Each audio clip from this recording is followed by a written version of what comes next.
When we first look at a receivables portfolio and are trying to determine if it's the right fit or not, there are some common characteristics to receivables where we know that there are opportunities for change.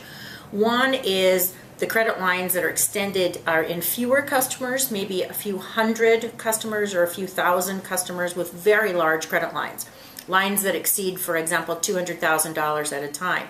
That means you need a heavy analyst, someone who could actually analyze financial statements, know what the risk of default is in an industry, at a customer level, maybe at a country level, if they're doing international risks. And we're going to look then for a fit in that team to make sure that they are experts, that they do have the expertise that they need in order to analyze the risk of that company.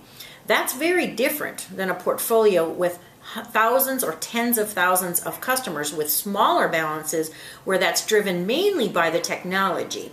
So we don't need a lot of people to analyze the risk of a customer that owes them $10,000, but we need to make sure that that follow-up is consistent and is done appropriately and efficiently as well with technology in following up on those.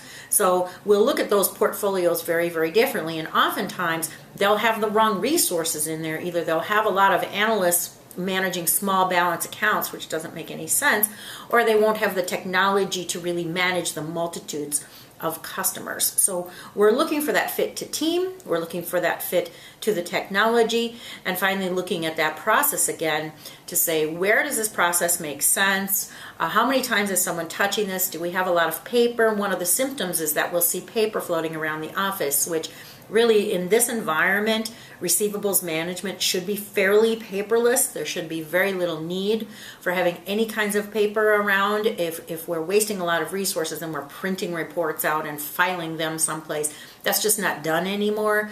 So we can see the inefficiencies in a process by just observing a department's area there, their desks, to see how much of this paper is actually around. So we look at the symptoms of this, not just in the results of the bad debt write-offs or the past due, but we're really looking for practices in managing this receivable to see, is this a fit for this type of receivable, and what else can be done to more efficiently and effectively manage this trade receivable to maximize the cash flow from that large asset.